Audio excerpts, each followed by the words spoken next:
Kalau kita memakai nama Dragon Boat, ini budaya Cina. Dan kita dari pertama tidak boleh salah. Waktu itu ada budayawan Riau namanya kalau tak salah Yusmar Yusuf. Yusmar Yusuf, oke. Ya. Juga ada di situ. Jadi kami berlima waktu itu mencari nama. Kita cari nama, kira-kira apa yang bagus. Bermacam-macam usulan dari kami, termasuk Elang Laut Race misalnya. Kemudian akhirnya kita sepakat. Singkat ceritanya, kita jadikan nama Sea Eagle Boat Race. Pluralitas dan dinamika kehidupan dengan sisi lain dari kebahagiaan. Ya, masih di USFIM Talk Masyarakat. Siapa dia? Semua kami pluralitas masyarakat metropolitan Bandung.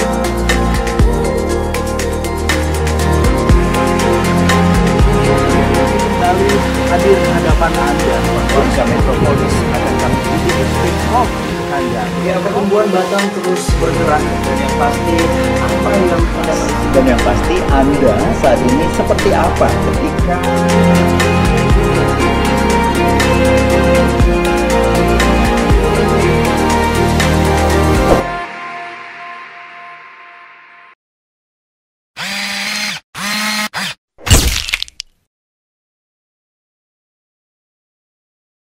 Assalamualaikum warahmatullahi wabarakatuh. Hai bro and sis, apa kabar Anda? Batam Insight, Source of Reference, kembali hadir dengan program USFIM Talks. Kali ini kami akan menghadirkan sosok yang menggugah mindset masyarakat Batam. Anak tempatan, tapi mampu berkiprah memberi pencerahan. Setidaknya input, saran, dan analisanya jitu adanya. Siapa dia? Saya akan ketemu langsung di Coffee, A3, dan Cuisine. Seperti apa sosok yang satu ini? Don't forget subscribe my channel only on USFIM Talks. Kita ketemu yuk.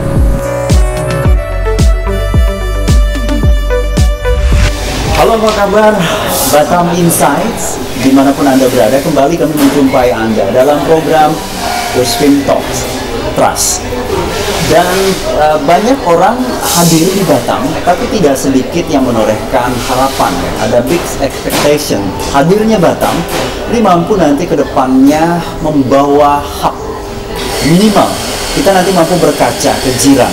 Seperti apa simpul perekonomian Asia Tenggara dan bahkan dunia ada di jiran Singapura.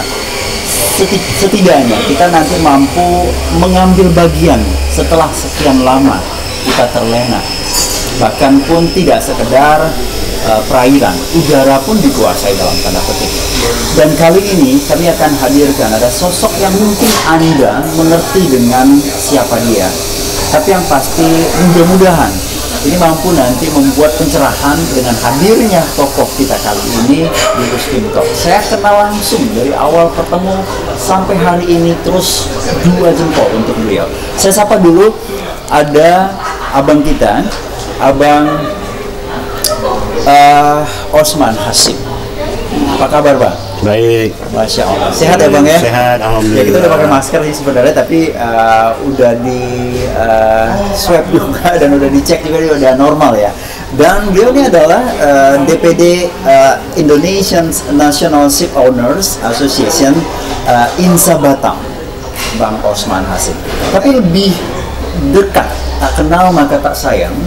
Tak sayang katanya makanya tak apa lagi. Nah, nanti saya ingin tahu ini sebenarnya Osman Hasim ini benar-benar pure 100% ini asli Batam atau memang sudah ada sejak dulu di sini. Kita biasanya di Batam ini plural, pendatang.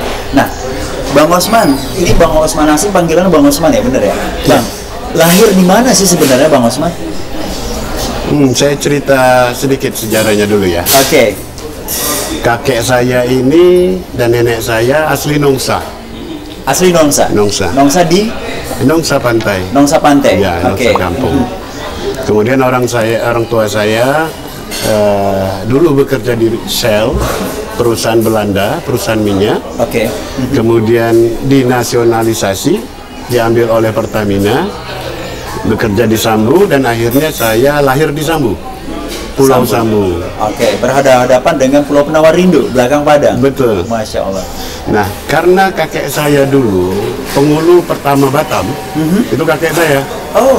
Ya, berkedudukan di belakang Padang. Ya. Maka kami besarnya di belakang Padang. Besar di belakang Padang. Saya sekolahnya di SMA Kartini Batam. Oke.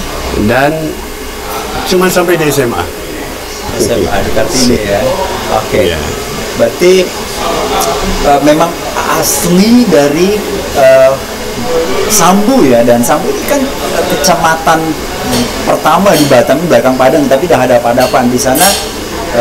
Core bisnisnya Pertamina begitu ya dulu ya, Bang? Betul. Oke, baik. Itu tahun berapa sih Bang Abang lahir kalau boleh tahu? Saya lahir tahun 1966. Oke. Ya. Saya sekolah Kartini tahun 83 itu. Oke. 83 terakhir. You look like young. Nah, oke. Apa sih Bang resepnya? Hidup happy aja, bersemangat, optimis, ya, jangan pantang menyerah. Baik. Bahwa dunia diciptakan bukan untuk kita bersedih-sedih. Ya, Oke. hidup harus dengan optimis, ya. Itu menjadikan kita nothing tulus lah. Oke. Ya, hidup Baik. apa ada. Berarti SD, SMP, SMA di Batam. SD, SMP di belakang Padang, Oke. SMA-nya di Batam. Di SD berapa dulu? Kalau mungkin dikenal nih insider nih, ini nih kayaknya satu alumni deh. Nah, ini denger nih, SD berapa dulu? Saya dulu di SD 2, Oke. belakang Padang. Belakang Padang. Ya, Lanjut, kemudian SMP. di SMP 1, belakang Padang. Ya. Ada berubah nama nggak sekarang? SMP 1 tetap SMP 1? Tetap SMP. Oke. SMP Lanjut. Negeri 1. SMA Kartini. SMA Kartini. SMA Kartini ngambil jurusan Dulu jurusan Eksak. IPA ya. IPA ya. Dulu ya ada IPA, IPS. ya. Oke. Nah, biasa anak IPA pinter. Oke. Nah, beruntung saya bertemu dengan anak pinter. Nah, salah satu Bang Osman nih. Dari dulu memang dibesarkan di dunia, kalau kita lihat kapal per kapal deh gitu ya, atau kan ada nih backgroundnya dari sana, misal nih ada backgroundnya bapaknya sebenarnya keinginan anaknya, keinginan bapaknya dia harus diturutin. Nah, orang tua dulu backgroundnya apa? Kalau orang tua saya dulu kan di Pertamina. Oke. Tapi karena kami tinggalnya di pulau, sehingga kita terobsesi dengan dengan kehidupan laut. Oke. Nah, orang-orang kami dulu di sana, apalagi di belakang Padang, hiburan kita itu sore-sore ya, Vin. Ya. Itu selesai maghrib itu mainnya di Pelantar. Kemudian lihat Singapura yang sudah maju, kapal-kapal banyak lewat, Yeah. begitu ya insider. Kemudian terobsesi, aku ingin kerja kapal. Dan kemudian alangkah nanti kita berpikir, Batam bisa seperti Singapura. Jadi kita udah dari kecil memang berpikir gitu? berpikir begitu. Duduk di Pelantar, mandang gedung-gedung. Udah dulu udah banyak gedung juga. Sudah, gedung tinggi, ya. Kemudian kapal-kapal buat kita itu satu yang menakjubkan, karena yang lewat itu kapal-kapalnya kan besar-besar. Besar-besar. Ya. Sehingga kita berpikir nanti Batam suatu hari nanti bisa seperti itu. Oke. Itulah obsesi kita. Masya Allah. Ya, Baik. Sampai hari ini. sampai hari ini. Ya. Long time ago. Jadi ya istilahnya mungkin atmosfer mempengaruhi denyut nadi seorang Bang Osman. Kami apresiasi itu kadang. So I don't care about my village. Biasa banyak seperti itu. Take off lah mau ke Eropa. Mungkin ada keinginan nggak dulu seperti itu, Bang? Nah, dulu cita-cita saya itu selesai sekolah, saya ingin jadi pelaut. Dan akhirnya selesai sekolah, saya kerja di Pertamina sebentar, tenaga honor waktu itu. Iya. Dan kemudian saya ke Singapura jadi pelaut. Sailorman. Dari disitulah saya mendapat pengalaman soal kapal, ya, soal kehidupan laut, bagaimana pelabuhan di negara orang, bagaimana mereka mengelola potensi-potensi laut mereka. Di situ saya dapat banyak pelajaran sekali. Sehingga sekarang ini saya pikir saya banyak meluangkan waktu memberi pemikiran soal potensi laut kita, bagaimana bisa dikembangkan. Ya. Ya, begitu. Baik. Dan cita-cita dari Bang Osman, apakah disupport sama keluarga, terutama orang tua ya? Kan biasanya nih, ini anak saya maunya kamu seperti ini, ya. Ini seperti ini. Sempat ada pertentangan atau mungkin memang diarahkan orang tua sejauh ini? Tidak. Kalau orang tua saya independen. Oh, ya. Jadi try to follow your hobby.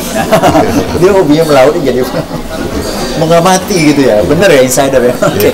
Dan ini menarik nih Bang. Istilahnya tanpa ada harus orang tua dalam tanda petik di dalamnya dia ibaratnya dia dalangnya, kita wayangnya di mana-mana diaturin gitu kan. Nah, intinya independen. Yeah. Berapa orang Bang adik-beradik? Saya beradik 7 orang. Oke. 4 laki-laki, ya, 3 perempuan. Baik. Dan Abang Nomor 6 saya. Nomor 6, Masya Allah. Dan intinya mengertilah karakter dari satu anak dari orang tua. Kedua orang tua masih ada? Sudah nggak ada. Kami turut berduka ya Bang ya. Tapi tetap ya, apapun kita lakukan hari ini orang tua pasti lihat. Nah, oke. Tapi ada nggak niat dari seorang tua terhadap anak maunya jadi apa nanti? Sempat bercerita nggak Bang? Satu hal yang mereka minta dari saya, harus selalu jadi orang baik. Itu aja. Masya Allah. Ya. Itu yang selalu teringat ya Bang ya. Iya, iya. Tapi ada merasa nggak? Kayaknya dia ada deh samping kita. Ya selalu. Masya Allah. Karena tiap nanti kita sholat kan selalu doakan dia. Di situ waktunya kita mengingat dia itu. Dan itu juga saya turunkan pada anak-anak. Nah, ayah tidak minta kalian jadi nomor 1. Tapi ada satu yang ayah minta, kalian harus jadi orang baik. Ya itu aja. Itu dia, karena kebaikan juga akan melahirkan imun positif buat kita. Jadinya seorang Bang Osman ini jadi awet muda gitu. Oke. Nah, intinya kadang ada orang berpikiran dia nggak di zona dia, dipikirkan dia juga. Jadi rekeningnya 1 jadi 6. Mudah-mudahan ini filosofi ya Bang ya? Iya, filosofi hidup. Oke. Kita nggak hafal nomor-nomor, cukup handphone aja yang menghafal gitu. Ribet deh untuk dunia seperti itu. Bang, ini sekilas soal kecil, keinginan yang untuk terus besar dan bahkan digeluti hingga hari ini. Ada yang beda nggak kalau kita lihat Sambu, belakang Padang, Singapura? Dari kecilnya Bang, sore-sore duduk nih di Belantar. Nah sekarang, so what is different before and after? Iya. Sebelum saya pindah ke Batam, saya masih belakang Padang waktu itu. Kemudian kita kembangkan belakang Padang. Karena kita ingin Batam belakang Padang itu dalam rangka mensejahterakan masyarakatnya, dia itu harus kita ciptakan sesuatu. Sehingga nantinya orang-orang mau datang ke sana. Dan setiap pergerakan orang pasti dia akan menciptakan multiplier. Nah, disitulah belakang Padang waktu itu bergairah. Karena kita bikinkan atraksi budaya, olahraga, kemudian macam-macam, termasuk Dragon Boat itu saya yang gagas itu. Sea Eagle Dragon Boat. Iya. Oh, luar biasa. Termasuk memberi namanya waktu itu wali kota kita Pak Nyat Kadir. Kami bersama-sama 5 orang waktu itu. Waktu kita gagas untuk kita lakukan parade budaya laut. Pak Nyat waktu itu bertanya kepada saya, Man, ini biayanya besar sekali katanya. Kalau kita bikin parade dengan konsep yang saya sampaikan. Saya katakan kepada Pak Wali Kota waktu itu, Pak Nyat, Bapak tidak usah keluar uang sepeser pun. Kemudian beliau bertanya, dari mana kamu dapat uang? Banyak biasa gitu. Macam mana nggak dapat uang? Mati nanti ini. Terus apa kata dia? Dan begini Pak, kita ciptakan sesuatu yang nantinya menjadi atraksi, ikon, di mana nantinya dianya dapat kita jual, sehingga festival itu menjadi atraksi budaya. Kita kerjasama sama hotel-hotel dan akhirnya hotel-hotel menjadi sponsor. Benar. Dan kami melakukan itu besar sekali waktu itu festivalnya. Pemerintah tidak keluarkan biaya. Dan itu terus berlanjut sampai sekarang. Iya. Itu dari nama Sea Eagle Boat ya? Iya, jadi begini. Pak Nyat waktu itu mengatakan kepada Saya itu ada 2 orang dari belakang Padang nyampaikan gagasan, kemudian kami bahas. Pertanyaannya persis. Kalau kita memakai nama Dragon Boat, ini budaya Cina. Dan kita dari pertama tidak boleh salah.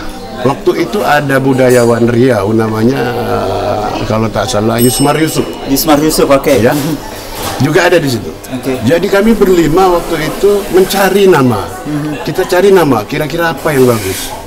Bermacam-macam usulan dari kami, termasuk Elang Laut Race misalnya. Kemudian akhirnya kita sepakat. Singkat ceritanya, kita jadikan nama Sea Eagle Boat Race. Nah itu gagasan Pak Nyat itu. Masya Allah. Ya luar biasa. Tapi itu ada ini nggak urung rembuk di kedai-kedai kopi, kita bikin dong acara-acara itu. Siapa penggagas awalnya, Abang? Oh iya saya. Makanya ini yang menarik dari sosok Bang Osman ini, dia ngumpul-ngumpul tapi terpikir, bukan ngumpul-ngumpul kalau kita ada yang menjibar dalam tanda petik ya. Jangan ya. Tapi ini menelurkan ide-ide kreatif yang di frame dan akhirnya jadi sampai hari ini ya Bang ya. Iya. Dan itu dijadikan kalender pariwisata Batam ya. Benar. Saya belum tahu perkembangan terakhir, tapi saya harapkan terus berjalan. Benar.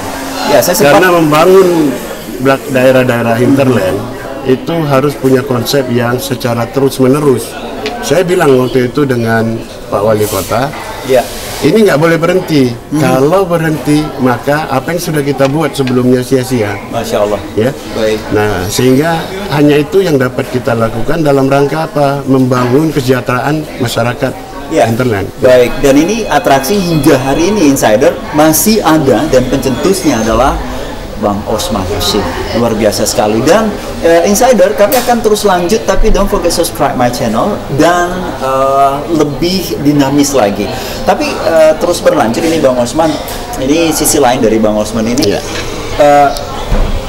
Batam ada satu kecamatan belakang Padang. Ini kan historical sekali. Kalau kita lihat ini semua lengkap di sana, mulai dari RT, RW, lurah, camat, imigrasi, kepolisian, TNI, TNI AL ya di sana juga.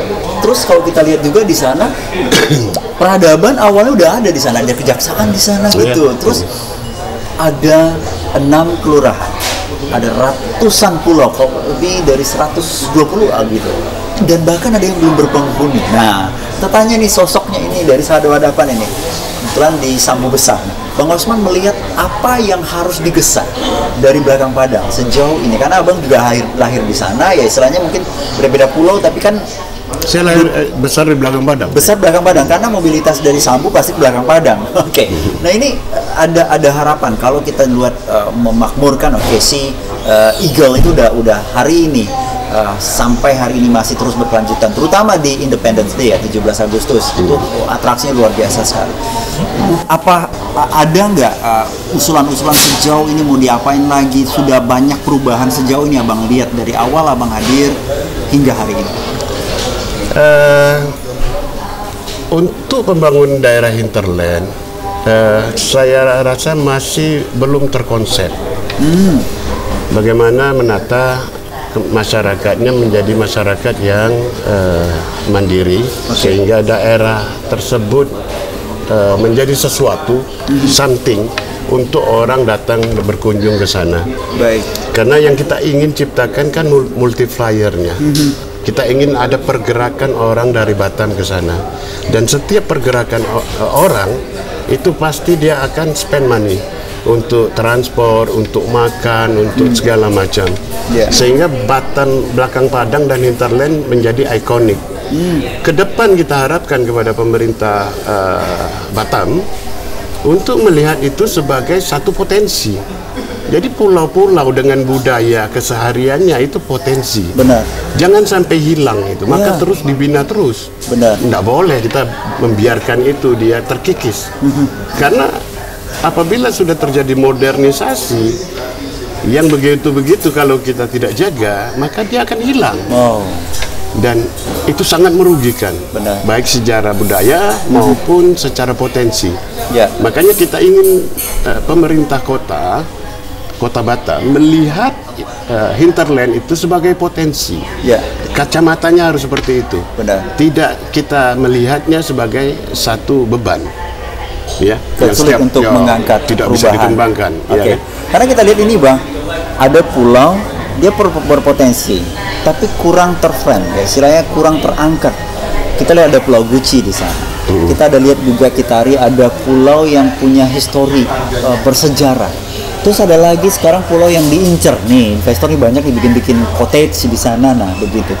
Kadang banyak orang berasumsi jangan jadi penonton lah di tengah peradaban. Kan kita sedih. Adakah arah ke sana Bang dia? Nah, harus ada kemauan politik untuk itu. Satu, keberpihakan. Kalau memang itu terjadi, maka harus ada keberpihakan tadi ya. Melatih anak-anak sana untuk menjadi pekerja, untuk menjadi pengurus. Itu semua bisa dilatih, bukan tidak bisa dilatih. Di samping budaya masyarakat kita di sana adalah masyarakat nelayan. Nah, nelayannya sendiri itu bisa dikembangkan. Nah, dari nelayan tradisional menjadi nelayan pemelihara modern, atau menjadi nelayan pemburu. Itu memang sulit, tapi harus kita lestarikan. Yang kita inginkan nanti tadi orang nanti dengan batang ke depan ini akan membangun gedung-gedung modern. Mereka pasti rindu nanti akan kembali suasana kampung. Benar. Bahkan kalau kita lihat ini, salah satu ikon menarik di sana ada moda transportasi, becak di sana. Nah, saya tidak menemukan roda 4, tapi ada 2 di situ. Kalau tidak ambulan ya mobil sampah. Nggak ada lagi katanya gitu, karena jalannya kecil. Nah, ada nggak harapan Abang untuk menata nih becaknya? Kan biasanya kalau kita lihat di Jawa nah biasalah. Ikon tertentu nih belakang Padang menjadi orang bilang nih kalau melihat itu pasti belakang Padang. Nah, ada nggak gagasan dari seorang Bang Osman nih untuk stakeholder di sana? Saya sapa ada Bang Yudi ya, camatnya hari ini. Ini seperti apa? Belakang Padang itu pulaunya kecil. Sehingga untuk kendaraan roda 4 sepertinya kurang cocok. Maka yang ada harus dilestarikan, harus terus dikembangkan keberadaannya. Tentu yang kita inginkan apa? Tidak hanya itu. Pertama kesejahteraannya dulu. Masyarakat itu bagaimana bisa sejahtera. Dengan perkembangan Batam, tidak adil rasanya kalau masyarakat interland itu tertinggal secara ekonomi dan ilmu pengetahuan dan lain-lain. Maka belakang Padang ini harus dan hinterland harus dipikir secara khusus. Ya, seperti pemerintah sekarang pusat maupun daerah ya, terutama pusat yang dibangun perumahan kan perumahan yang ada di darat. Tak pernah kita terpikirkan bagaimana membangun perumahan untuk nelayan. Padahal kan sama saja kan. Iya kan? Itu juga yang perlu diperhatikan. Sehingga bukan tidak mungkin nanti kita meniru seperti Maldives ya. Rumah-rumahnya tidak dibiarkan orang sembarangan membangun, tapi kita desain, kita bangunkan. Masyarakat punya kemampuan untuk mengambil dan membeli. Jadi jangan hanya pikir daratnya. Potensi kita sebetulnya itu di laut. Kita dengan beratus-ratus pulau di hinterland itu tidak melihat itu sebagai potensi. Ini masalah kita ini. Cara pandang kita yang salah. Nah, depan kita laut. Itu keseharian di laut gitu ya. Negara lain nggak punya seperti kita. Baik. Apa harapan Abang untuk insider lah, selaku anak tempatan, punya visionaries, dan terlepas dari background kita, anak watan begitu ya, anak cakap macam itu ya. Boleh nak cakap Malay ya Bang? Insider, saya ingin memberi optimisme bahwa sebetulnya kekayaan dan kekuatan kita ada di laut. Tuhan memberikan ini sebagai anugerah yang tidak ada habis-habisnya. Kenapa? Di negara manapun tidak sehebat Batam dan Indonesia ini. Lautnya ini luar biasa, terletak di daerah yang sangat strategis. Ini peta dunia, kalau kita lipat-lipat, begitu kita buka, titik tengahnya ini kita, Batam itu. Tidak ada negara di dunia ini yang punya letak yang strategis kita. Kita sudah strategis, pulau-pulau banyak, potensi lautnya luar biasa. Oke. Melihat masa depan kita, lihatlah laut, bukan darat. Laut ini nanti ke depan akan memberi kesejahteraan kepada seluruh masyarakat Batam dan Kepri. Baik. Saya yakin itu. Oke. Nah itu dia tadi sisi lain dari Osman Hasim. Nah insider di Usfim Talks kita kali ini, kita akan terus lanjut, tapi jangan berpindah channel. Masih di Batam Insight. Selalu right back for more information detail. Banyak lagi dari seorang Insa, DPD Insa ada di pundak Osman Hasim. Sesaat lagi.